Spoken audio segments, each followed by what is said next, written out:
warahmatullahi wabarakatuh.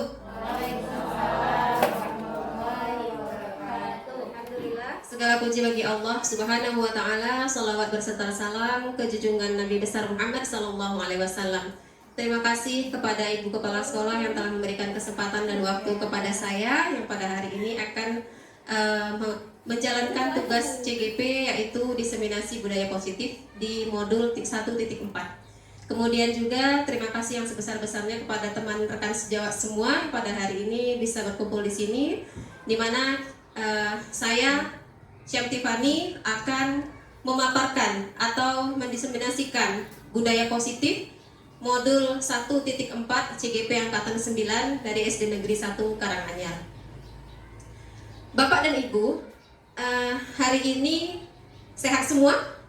Alhamdulillah. Sudah siang ya waktu yang kita laksanakan untuk diseminasi ini. Apakah sudah terasa mulai lapar? Banget ya, sudah lapar ya Bapak Ibu ya. Baik, tapi tetap semangat ya ikuti diseminasi pada hari ini ya, semangat gitu ya. Nah, Bapak Ibu, berarti hari ini kita sudah hadir, kita semangat untuk mendengarkan apa itu budaya positif seperti itu. Dan nantinya mudah-mudahan bisa bermanfaat bagi kita semuanya. Amin, amin ya rabbal alamin.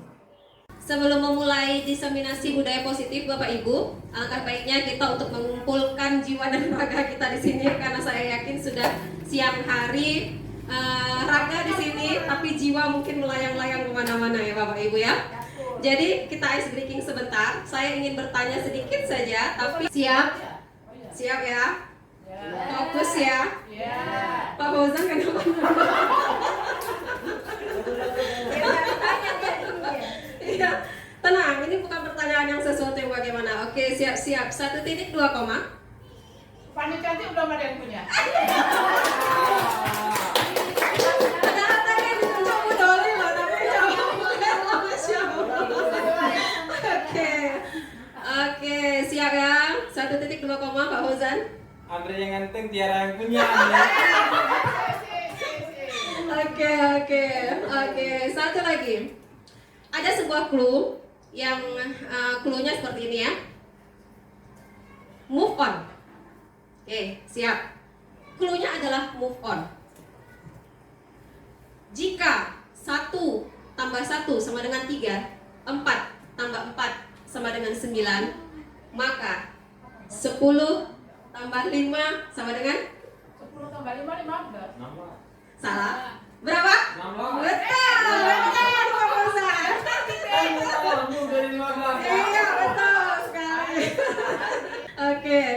Kemudian sekali lagi. Clue-nya adalah akhiran adalah awalan.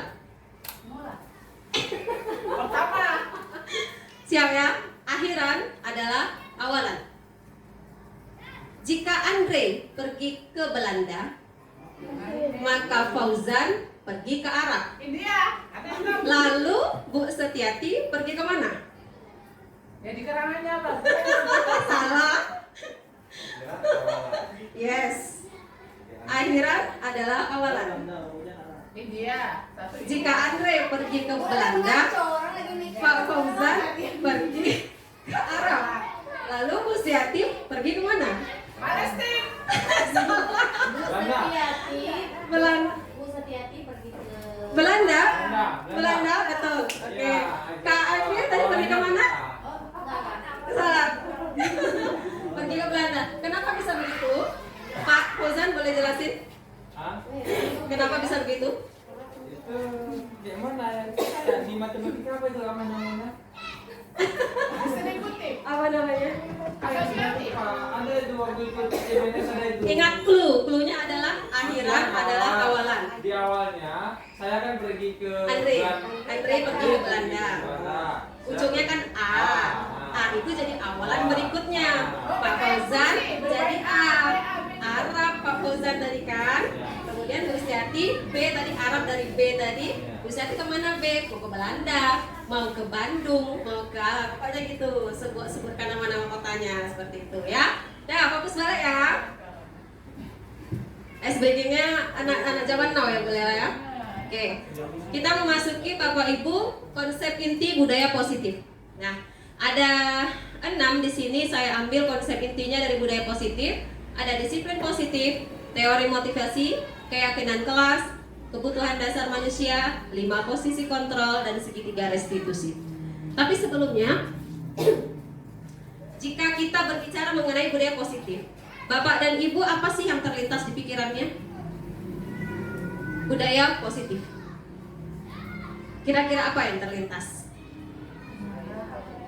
Hal-hal yang baik. Oke, betul juga. Ada lain? Contohnya lain misalnya? Contoh konkret mungkin?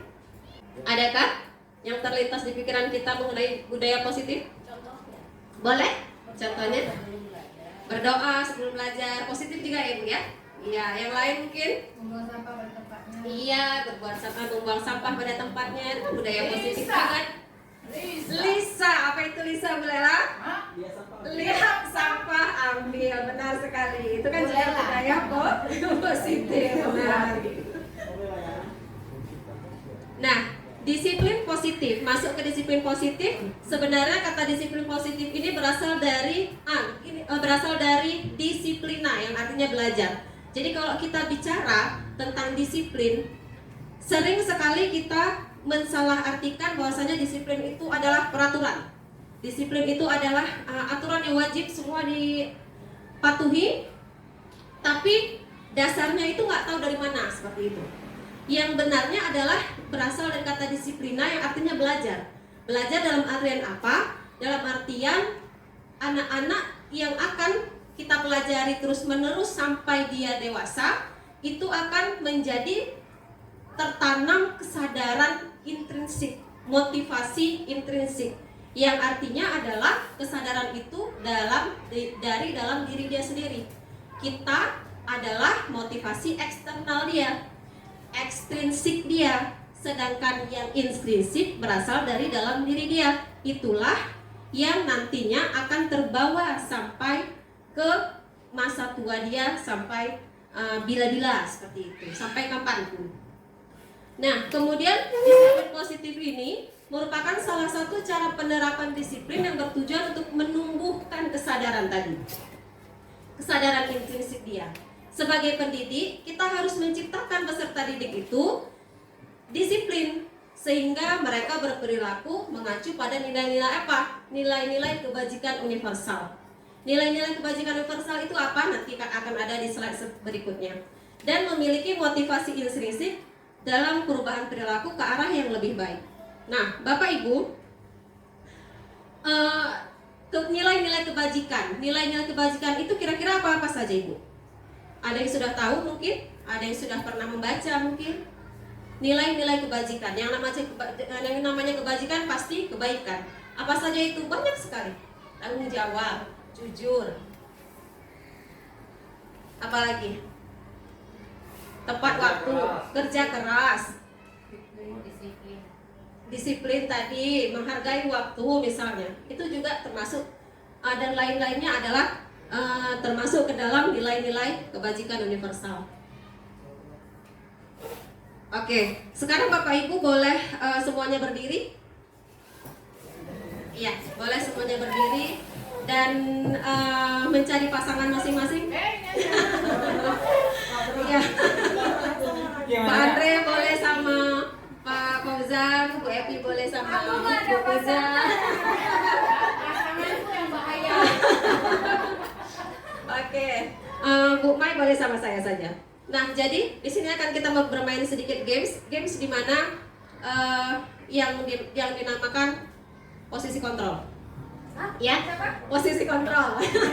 Jangan lupa R-nya Bu ya. Oke. Diibaratkan diibaratkan di tangan Bapak Ibu, tangan sebelah kanan ada sebuah benda yang harus Bapak Ibu pertahankan. Terserah apa itu, mau itu emas, cincin, berlian, terserah, bebas. Sebelah kanan. Sedangkan yang di sebelah kiri Ibu tidak ada apa-apa, dan ini fungsinya untuk merebut yang punya teman. Oh, gini. Ya, nanti dalam hitungan ketiga, yang satu harus, Gini ya. yang satu ini ada sesuatu yang berharga, bebas. Yang kiri untuk ambil. Iya, yang kiri untuk ambil, yang kanan ada sesuatu.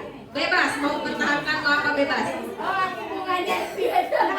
Tambahin Bu. Oke, contoh. Iya, boleh. Ya. Yang ini ada sesuatu ya. Ya. Yang ini ada sesuatu, yang ini ada sesuatu. Oke. 1, 2, 3. Ini nggak ini ya. Yang satu menyarankan, yang satu Oke. ambil. Iya. Siap? Oke, siap? Ini ya. 1, 2, 3. Gak ada yang dapat. Gak ada yang dapat. Harus ada sesuatu yang bisa dirampas kayaknya ya. Oke, siap. 1. Bentar Bu. Ambil ancang-ancang kayaknya. Ini aja rasanya bapak-bapaknya pengen merebut gitu ya. Apalagi anak-anak. 1, 2, 3. Oke, tepuk tangan untuk kita semua. Lawanku nggak sia-sia.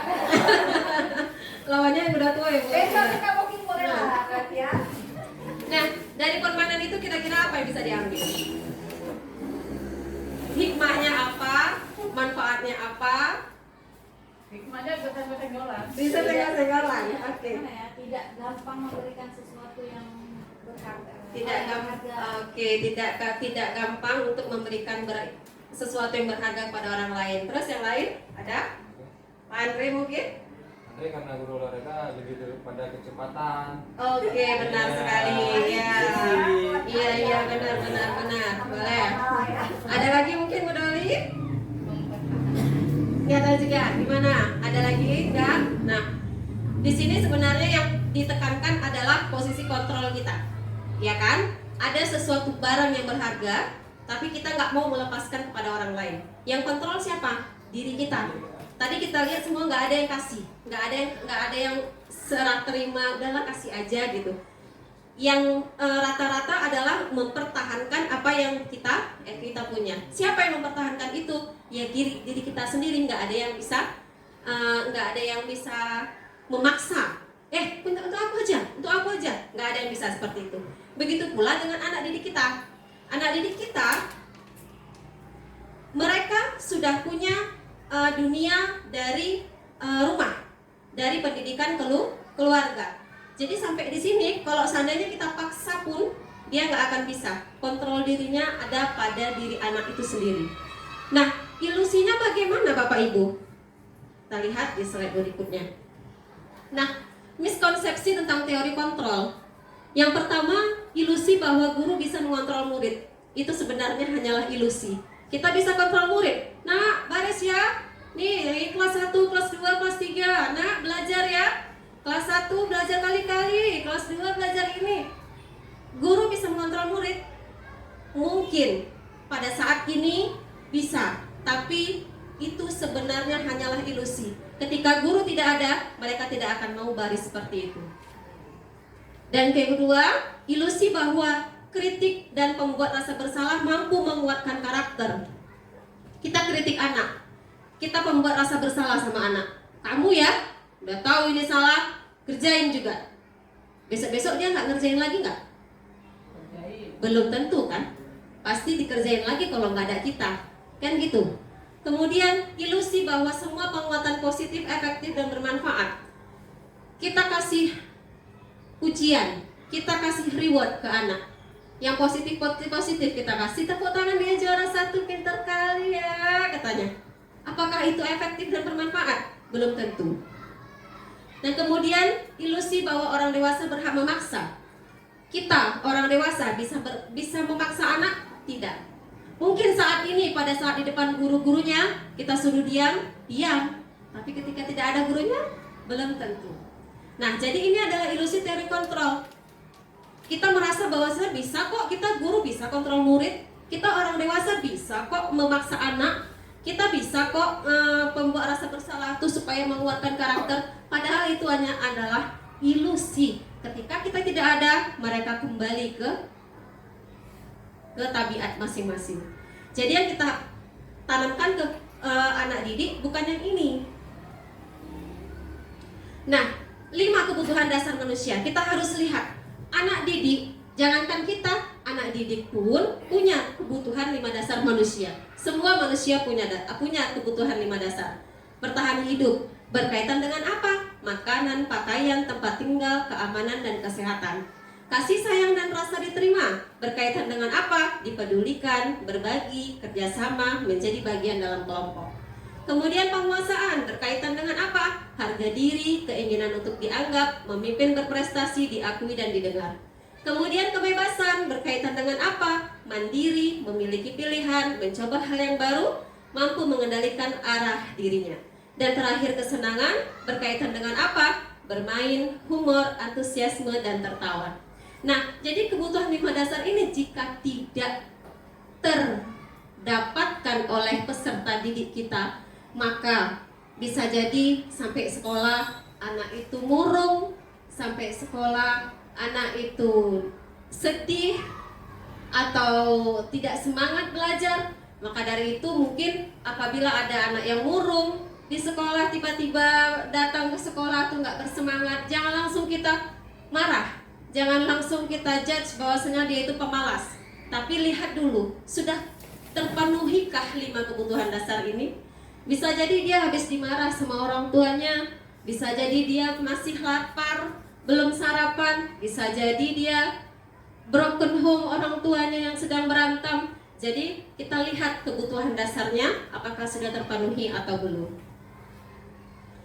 Dan kemudian motivasi perilaku manusia. Perilaku manusia itu pasti punya motivasi kenapa dia melakukan sesuatu. Nah, kadangan ada motivasi ekstrinsik, motivasi dari luar. Apa contohnya? Untuk menghindari ketidaknyamanan atau menghindari hukuman. Seorang anak datang tepat waktu belum tentu karena kesadaran diri. Bisa jadi karena dia takut hukuman, dia takut disetrap, dia takut dimarah ibu, dia takut dimarah bapak, kan gitu. Atau mungkin untuk mendapatkan imbalan. Bisa jadi seorang guru memberikan reward, besok siapa yang tepat waktu datangnya, ibu kasih permen 5. Nah, dan itu berarti dia datang tepat waktu bukan karena kesadaran diri, tapi untuk mendapat imbalan. Dan yang paling pasnya, yang paling betulnya adalah motivasi intrinsik ini, untuk menjadi orang yang mereka inginkan dan menghargai diri sendiri dengan nilai-nilai yang mereka percaya. Ada kesadaran dari dalam diri, sehingga tanpa kita pun nanti kalau sudah termotivasi dari dalam, insya Allah akan menjadi kebiasaan untuk masa depannya. Kemudian kita memasuki keyakinan kelas. Mengapa keyakinan kelas? Bukan peraturan kelas. Ada yang mau jawab? Keyakinan kelas. Kenapa harus keyakinan kelas? Bukan peraturan kelas. Kan kita biasanya sering peraturan ya, peraturan sekolah, tata tertib sekolah, seperti itu. Kenapa harus keyakinan kelas, bukan peraturan kelas? Karena gimana? Karena disusun bersama. Apanya yang disusun bersama? Apanya yang disusun bersama? Peraturan? Itu keyakinan atau peraturan kelas, Ibu? Keyakinan kelas, oke. Yang lain gimana? Kata Bu Doli, karena keyakinan kelas itu disusun bersama-sama. Oke, terus yang lain gimana? Ibu Oki? Oh, hati-hati boleh menjawab? Oke, mewakili. Baik, ada? Keyakinan kelas itu berdasarkan dari diri anak itu sendiri, misalnya kesadaran dia, tanpa peraturan, tanpa paksaan. Tanpa paksaan, oke ya. Yang lain gimana? Bisa diterima, betul juga? Begini lebih lengkapnya. Bagaimana Boki? Jika peraturan kelas itu dia lebih kaku. Lebih kaku. Peraturan kelas itu lebih kaku, sedangkan keyakinan kelas itu dia sudah merasuk ke diri setiap orang yang ada di kelas. Jadi tanpa ada guru, tanpa ada yang mengontrol, jika dia sudah keyakinan, maka dia tidak akan melanggar. Oke, ya betul sekali. Tepuk tangan untuk Boki. Salah kok nggak pakai. Betul sekali. Ini Boki, betul sekali ini bilang Boki. Kalau peraturan kelas berarti sifatnya baku. Dan peraturan kelas dia lebih dominan ke guru yang buat. Berarti anak-anak wajib harus semua matuhi. Padahal belum tentu itu mereka sepakati. Nah, keyakinan kelas inilah sifatnya bagaimana? Abstrak. Bersifat bagaimana? Universal. Dibuat dalam pernyataan positif. Yang kemudian sedikit saja agar mudah diingat. Yang selanjutnya sesuai dengan kondisi kelas. Dan yang terakhir semua warga kelas ikut terlibat. Jadi pemikiran dari si anak, betul kayak Bu Doli bilang, kemudian betul juga Bu Evi bilang, kesadaran diri anak-anak. Dan setelah kita membuat keyakinan kelas, misalnya dari Ainun, jagalah kebersihan. Kalau seandainya bahasanya itu tidak boleh buang sampah sembarangan, boleh nggak? Bahasanya itu jangan buang sampah sembarangan, boleh tidak? Tidak ya. Yang lebih tepatnya apa? Buang sampah pada tempatnya. Iya, lebih tepatnya seperti itu. Kalimat positifnya adalah jagalah kebersihan, seperti itu. Atau jangan cakap kotor. Bahasa yang positifnya lagi gimana? Iya, berkatalah yang baik atau berkatalah yang sopan. Kemudian jangan panjangin rambut. Itu bahasanya gimana? Bahasa yang lebih sopannya gitu, yang positifnya bagaimana? Cepailah rambut. Kemudian kerapihan rambut. Jagalah kerapihan rambut, kan seperti itu. Jadi bahasanya tuh dinyatakan ke yang lebih positif. Jangan ada kata jangan seperti itu. Jangan ribut. Yang lebih positifnya apa? Jangan ribut dan jangan berisik 11-12 ya. Sama dengan harap tenang, seperti itu ya kan. Jadi bahasanya lebih positif. Nah, kita memasuki 5 posisi kontrol. Kita sebagai guru ada 5 loh posisi kontrol kita. Yang pertama pembuat rasa bersalah. Kedua pemantau, penghukum, teman, manajer. Sudah tahu Bapak Ibu ya bagaimana posisi rasa bersalah, pembuat rasa bersalah, pemantau bagaimana, penghukum bagaimana, teman bagaimana, manajer bagaimana. Nah, sebelum kita slide selanjutnya, kira-kira yang mana posisi yang paling ideal bagi seorang guru? Manajer? Penghukum? Nggak ada dari sini? Nggak ada Bu Raida? Gimana Bu Doli, Bu Puja? Nggak ada. Yang mana kira-kira yang paling ideal sebagai seorang guru? Pemantau, oke. Oke, kita lihat slide selanjutnya. Boleh kita sama-sama menonton. Sorry. 5 posisi kontrol itu adalah 1. Posisi penghukum. 2. Posisi pembuat merasa bersalah. 3. Posisi teman. 4. Posisi pemantau atau monitor. Dan 5. Posisi manajer.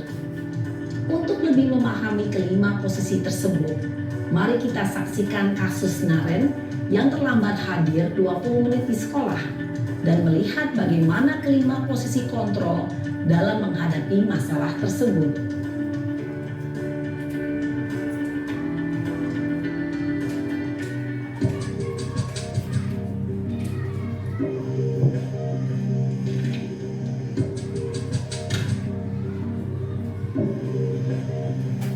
Naren!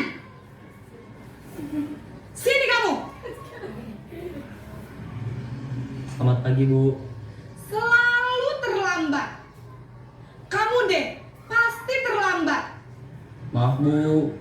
Saya Apa? Apa coba? Alasan kamu apa lagi? Kapan sih kamu tidak terlambat? Malas sekali ya kamu jadi anak. saya... Dasar pemalas. Gak kapok-kapok sih kamu. Sudah berapa kali terlambat? Sana, kamu keliling lapangan basket 2 kali. Kenapa saya harus keliling lapangan basket, Bu? Kenapa? Kamu melawan ibu? Berani-beraninya jawab. Sudah terlambat, masih berani jawab pula. Sekarang, keliling lapangan basket 5 kali sekalian. Biar kapok. Cepat. Pergi sana ke lapangan basket. Posisi penghukum biasanya berbicara dengan nada tinggi, menghardik, menunjuk-nunjuk, menyakiti, dan menyindir. Hukuman bisa berupa fisik maupun psikis. Ibu dan bapak guru hebat. Dampak yang terjadi pada murid ketika guru berada pada posisi penghukum adalah murid cenderung akan memberontak, bahkan menyimpan dendam.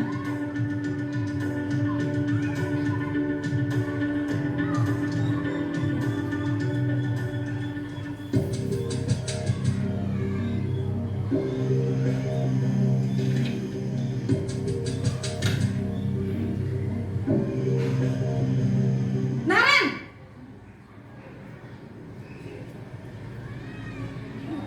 Selamat pagi, Bu. Naren. Kamu kenapa terlambat lagi, nak? Ya Tuhan, Naren.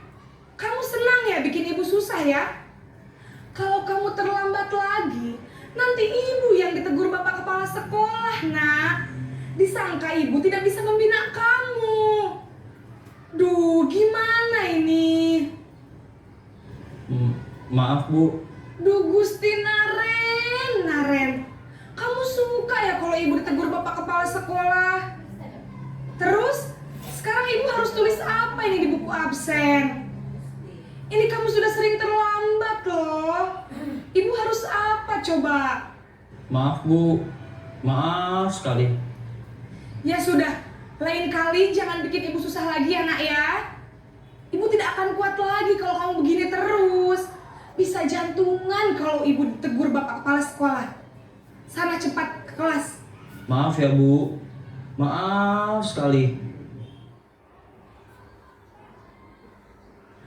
Posisi pembuat rasa bersalah berbicara dengan nada tenang, cenderung lembut. Namun kata-kata yang diutarakan membuat murid merasa menjadi orang yang gagal, memandang buruk dirinya sendiri, merasa tidak berharga, dan tidak sanggup membahagiakan orang lain. Ketika guru mengambil posisi pembuat rasa bersalah, murid akan menganggap dirinya yang bersalah dan ia akan menyimpan emosi negatif tersebut di dalam dirinya.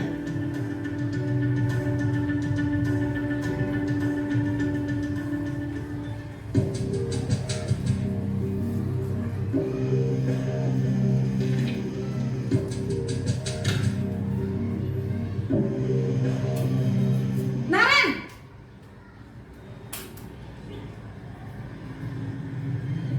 Selamat pagi, Bu. Wah, sudah jam berapa ini nak? Terlambat lagi ya sayang. Iya, Bu. Habis ibu saya lupa bangunkan saya, Bu. Kamu malah menyalahkan ibu kamu. Kamu bukannya anak yang larinya paling kencang. Kok terlambat sih? Iya, Bu. Saya memang terlambat bangun tadi. Jadi, biarpun saya lari kencang, tetap gak kekejar, Bu. Ya sudah sana. Nanti lain kali larinya lebih kencang lagi ya. Biar gak terlambat lagi. Bikin seneng ibu. Demi ibu. Bisa kan? Bisa lah, Bu. Ya sudah sana masuk kelas. Ibu beresin urusan absen kamu. Kamu ini ada-ada saja. Dalam posisi teman, guru berbicara dengan nada suara ramah, akrab, cenderung bersenda gurau untuk menjaga suasana tetap santai. Murid akan merasa senang, aman, dan akrab dengan guru. Identitas yang tercipta adalah identitas sukses atau berhasil. Namun, perlu diingat, karena ini masih dorongan eksternal, maka ada faktor ketergantungan dari murid kepada orang tertentu. Di sini guru absennya, sehingga di lain waktu murid bisa berperilaku baik, namun hanya kepada orang-orang tertentu saja.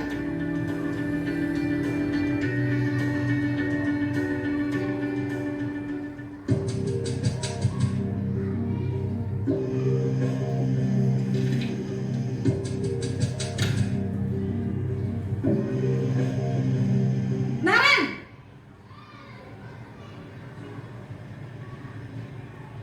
Selamat pagi, Bu. Naren, apa peraturan sekolah kita tentang jam berapa kita harus masuk sekolah, nak? Kita harus di sekolah jam 7, Bu. Iya, betul. Sekarang sudah jam 7.20. Naren sudah tahu konsekuensinya jika terlambat hadir. Paham, Bu. Saya harus tinggal kelas pas jam istirahat selama 20 menit. Iya, benar. Konsekuensinya demikian. Jadi nanti jam 9.30 pas istirahat, kamu harus tinggal di kelas, kerjakan tugas tambahan untuk ketertinggalan kamu, ya? Baik, Bu. Posisi pemantau mengandalkan penghitungan atau data untuk mengontrol murid. Guru mengarahkan murid berdasarkan peraturan dan konsekuensi. Seorang pemantau menunjukkan bahasa tubuh dan ekspresi wajah yang datar dan cenderung formal.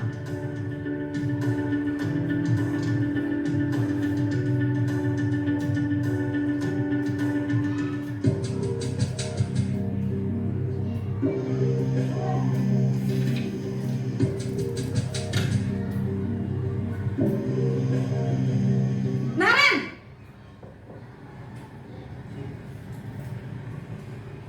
Selamat pagi, Bu. Selamat pagi, Naren. Maaf, Bu. Saya terlambat. Iya, sekolah masuknya jam 7, sekarang sudah jam 7.20. Jadi sekarang bagaimana ini, Naren? Maaf, Bu. Saya lupa setel alarm saya semalam. Baiklah, menurut kamu, keyakinan sekolah yang mana yang perlu kamu tingkatkan? Menghargai diri sendiri dan orang lain mungkin, ya, Bu. Setuju. Jadi, apakah Naren meyakini prinsip saling menghormati tersebut? Iya, Bu. Saya meyakininya. Apakah Naren bersedia memperbaiki masalah keterlambatan ini? Bersedia, Bu. Bagaimana kamu akan perbaiki masalah keterlambatan ini? Saya akan coba untuk tidak lupa menyetel alarm saya, Bu. Baik, kalau Naren lupa menyetel alarm di rumah, ada orang yang kira-kira bisa bantu mengingatkan tidak? Ada, Bu. Kakak saya, Kak Emma. Ada lagi selain Kak Emma? Selain Kak Emma, ada ibu saya. Baik, jadi yang mengingatkan Naren adalah Kak Emma dan ibu kamu, ya? Kira-kira akan mulai setel alarm kapan nih, Naren? Setelah pulang sekolah, akan segera saya lakukan. Baik, jadi Naren akan setel alarm untuk bangun besok pagi dan akan diingatkan oleh kakak dan ibunda Naren, ya. Ada lagi yang mungkin perlu dilakukan, Naren, agar tidak terlambat bangun lagi. Tidak ada, Bu. Baik, Naren, terima kasih untuk kerjasama kamu. Sekarang kamu perlu kembali ke kelas untuk belajar. Baik, Bu. Terima kasih.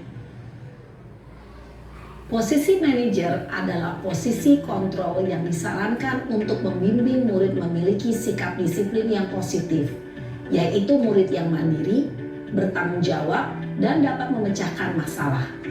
Tujuan dari posisi ini adalah agar murid dapat berefleksi atas tindakannya. Guru akan dengan tulus memberikan pertanyaan-pertanyaan bermakna, sehingga membuat murid dapat belajar dari kesalahannya dan mencari sebuah solusi untuk menyelesaikannya. Ibu dan bapak guru hebat, setelah mengamati adegan kelima posisi kontrol tadi, kira-kira posisi mana yang paling ideal? Pertanyaannya sama seperti saya tadi. Posisi mana yang paling ideal? Jadi Bapak Ibu setelah menonton video ini, posisi manajer. Di mana posisi manajer itu dari awal sampai akhir diselesaikan, sehingga anak pun mengetahui kesalahannya, menyadari kesalahannya, dan memperbaiki kesalahannya agar tidak terulang kembali, seperti itu. Baik Bapak Ibu, selanjutnya kita memasuki segitiga restitusi. Apa itu segitiga restitusi? Suatu proses dialog yang dilakukan oleh seorang guru untuk apa? untuk menghasilkan peserta didik yang mandiri dan bertanggung jawab. Dialognya itu bagaimana? Untuk menyelesaikan sebuah permasalahannya. Tahapannya itu ada 3, segitiga restitusi ini. Yang pertama adalah validasi tindakan, menanyakan keyakinan, dan menstabilkan identitas. Yang pertama kita jabarkan sebentar, menstabilkan identitas. Apa itu? Berdasarkan prinsip pembuat kesalahan adalah bagian dari proses pembelajaran. Salah itu adalah proses pembelajaran. Bagaimana ciri-cirinya? Kata-katanya yaitu, nah, berbuat salah itu wajar. Tidak ada manusia yang sempurna. Bapak ibu juga pernah kok melakukan itu. Ibu bapak tidak mau mencari siapa yang salah, tapi ingin mencari solusinya. Atau mungkin kamu berhak merasa seperti itu. Itu kalau untuk menstabilkan identitas, bahasanya seperti itu. Dan kemudian validasi tindakan yang salah itu apa? Seperti ini contohnya, kamu pasti punya alasan mengapa lakukan hal itu. Kamu pasti punya alasan kenapa terlambat. Kamu pasti punya alasan kenapa berantem. Apalagi padahal kamu bisa melakukan yang lebih buruk dari ini. Atau mungkin kamu patut bangga karena telah melindungi sesuatu yang penting buatmu. Atau satu lagi, kamu melakukannya karena mempertahankan sesuatu yang penting bagimu. Itu contoh validasi tindakan yang salah. Dan kemudian contoh kalimat menanyakan keyakinan. Apa sih keyakinan kelas kita? Yang tadi sudah kita buat di slide sebelumnya. Dan kemudian nilai-nilai apa yang telah disepakati bersama? Seperti apa gambaran sebuah kelas yang ideal menurut kamu? Kamu ingin menjadi orang yang seperti apa? Itu contoh kalimat untuk menanyakan keyakinan. Dan untuk segitiga restitusi, saya sudah melaksanakan juga tugas demonstrasi kontekstual 1.4 tentang budaya positif, yaitu melakukan dialog segitiga restitusi. Ibu mendengar dari laporan dari ketua kelas bahwa tadi Indonesia tadi ada berantem dengan Aini. Kenapa? Saya kesal. Oh, kenapa kesalnya? Aini menyontek Krisya. Oh begitu. Apa yang Krisya lakukan dari Aini? Oh begitu. Krisya berarti memaki dan memperlakukan Aini. Oke. Sebenarnya wajar jika Krisya marah terhadap Aini karena Krisya tidak rela hasil dari pekerjaan Krisya dilakukan oleh Aini. Begitu ya. Krisya sebenarnya itu sangat menghargai tindakan Krisya. Marah dan mengerjakan Aini itu adalah sebenarnya manusiawi. Semua orang pasti bisa marah, ya kan? Akan tetapi Krisya tidak membuat suatu amarah yang terlalu besar sambil memukul, tidak kan? Ya, itu sangat menghargai Krisya ya. Sekarang coba kita pikirkan tindakan Krisya tadi kira-kira melanggar dengan keyakinan kelas kita atau tidak? Tidak. Nah, keyakinan kelas apa yang sudah kita langgar? Saling menghormati antar teman, ya betul. Nah, kita harus menghormati antar teman itu penting atau tidak? Penting ya, baik. Krisya bersedia tidak untuk memperbaiki tindakan Krisya? Alhamdulillah bersedia ya. Nah, kira-kira apa sih yang akan Krisya lakukan ke depannya? Bersabar, menghormati antar teman. Oke, baik sekali Krisya. Lalu selain itu apa lagi? Ya, benar sekali. Kita harus melaporkan kepada wali kelas sendiri atau kepada guru piket ya. Nah, baik. Krisya, terima kasih sekali.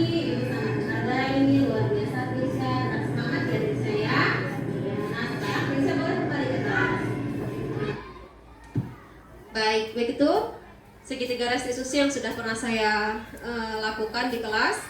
Bapak Ibu semuanya, demikian diseminasi untuk budaya positif modul 1.4 yang dapat saya sampaikan. Terima kasih semuanya. Assalamualaikum warahmatullahi wabarakatuh. Assalamualaikum warahmatullahi wabarakatuh.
kita berangkat untuk wisata, kunjungan wisata ke pabrik es kristal, kita pernah membuat kesepakatan kelas, ya?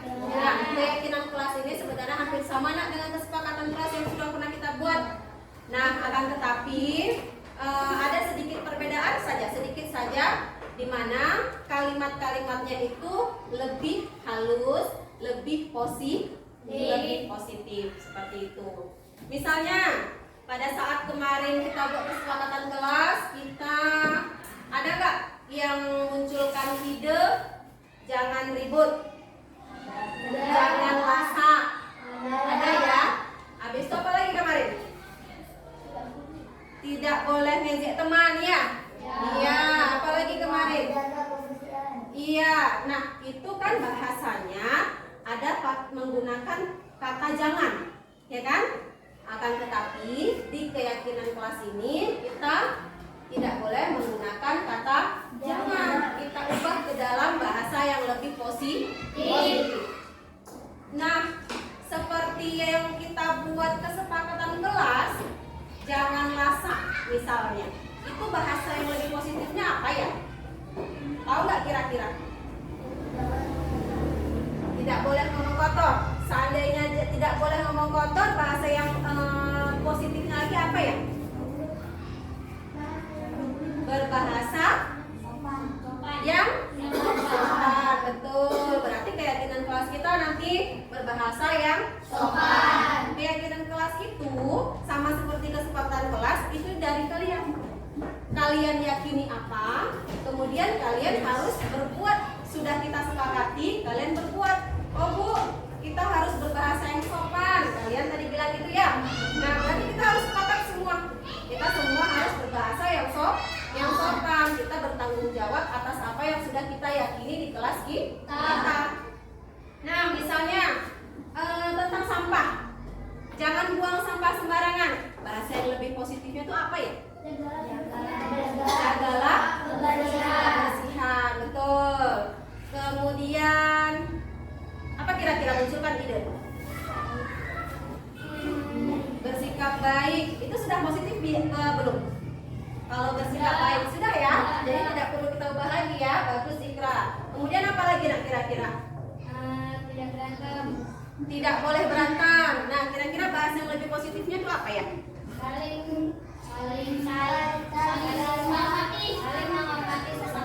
saling menghormati saling menghargai sesama teman, betul kan? Nah, betul sekali. Jadi anak-anak ibu pengen sekali kalian buat satu keyakinan, munculkan ide. Nanti ide tersebut boleh kita tulis di kertas ini, di kertas post-it ini, dan kemudian akan kita tempelkan ke depan ke kelas sebagai bentuk keyakinan kelas kita kelas 6B the best. Ya, ibu bagi satu-satu. Yang mana? Warna apa? Ini boleh. Ini warna apa? Biru boleh. Nada warna apa? Biru boleh. Dua? Bunga. Terus apa? Hijau. Tiga warnanya ya, warna-warni. Warna apa? Hijau boleh. Nah, biar lebih semangat warnanya warna-warni. Lagi warna pink. Nah, kalau cewek warnanya pink. Warna pink. Pink juga. Pink. Tulisnya jangan sampai kebalik nanti tadi ditempel duit. Tulisnya di. Ya, boleh sekarang sudah boleh dituliskan di kertas post-it-nya.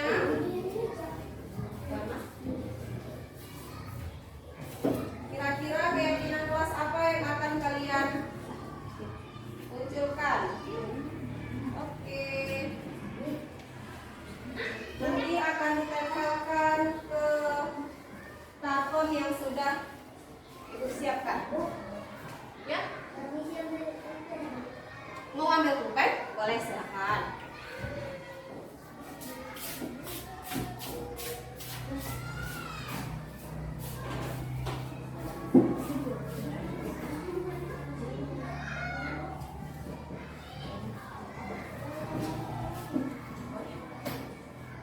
Bu, boleh tambah bingkai-bingkai, boleh berkreasi di kertas post-it-nya, boleh sekali Bu. Kami mau gambar lope-lope, boleh.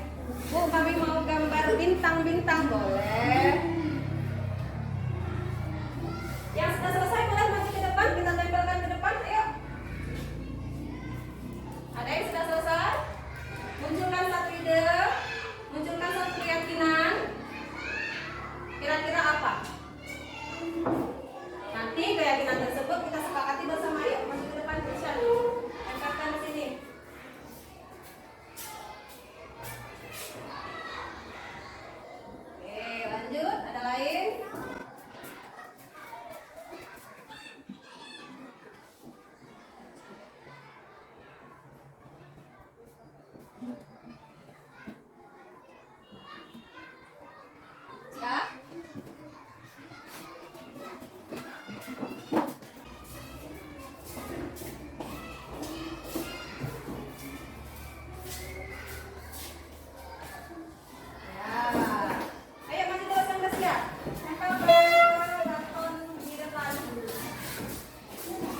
keyakinan masing-masing. Kita bacakan ya.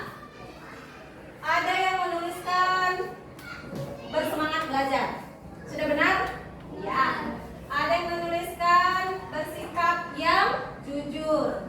Jaga ketertiban kelas. Duduk yang sopan saat belajar, ya. Berbicara yang sopan, melaksanakan piket kelas, saling menghargai sesama teman. Duduk yang sopan saat belajar, sama ya? Sama ya? Kemudian jagalah ketertiban kelas juga ada ini sama. Kemudian jagalah kebersihan, datang tepat waktu, dan satu lagi menjaga kebersihan. Jadi yang sama-sama ini ibu jadikan satu ya, ya kan sama ya. Tapi nggak apa-apa kan kalau ibu coba lagi, nggak apa-apa ya. Oke. Yang sama berarti ini satu, jagalah ketertiban berarti sama yang atas. Menjaga kebersihan, datang tepat waktu juga ada yang sama. Kemudian duduk yang sopan ada juga yang sama. Kemudian melaksanakan piket kelas juga sama. Oke. Jaga ketertiban kelas. Bersikap baik tidak. Oke. Ini ibu perhatikan.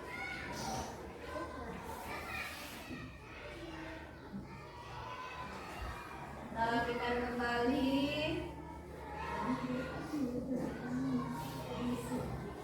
Nah, kita sudah terbentuk nih keyakinan kelas kita. Yang pertama, menjaga kebersihan. Jaga ya kebersihan kelas kita ya. Kemudian bersikap baik. Duduk yang sopan saat belajar. Berbicara yang sopan. Kemudian melaksanakan piket kelas. Saling menghargai sesama teman. Bersemangat saat belajar. Bersikap yang jujur. Tadi sudah belum ya? Belum ya? Belum. Kemudian jaga ketertiban kelas. Datang tepat waktu. Jagalah kebersihan. Oh, jagalah kebersihan sudah rupanya. Berarti ini satu saja kita ambil ya. Jadi tidak double-double. Oke. Berarti ada berapa keyakinan kelas kita? 1, 2, 3, 4, 5, 6, 7, 8, 9, 10. Sepakat? Sepakat. Ya, 10 keyakinan kelas kita. Keyakinan kelas ini kita sepakati, oke? Oke, semua oke? Oke. Semua semangat? Semangat. Semua sepakat? Sepakat. Kita harus sama-sama bertanggung jawab terhadap keyakinan kelas kita. Kita harus sama-sama melaksanakan apa yang sudah kita sepakati. Oke ya? Jadi sudah mengerti buat keyakinan kelas dan kita akan sepakat bertanggung jawab dan melaksanakan keyakinan kelas kita. Oke, tepuk tangan untuk kita semua.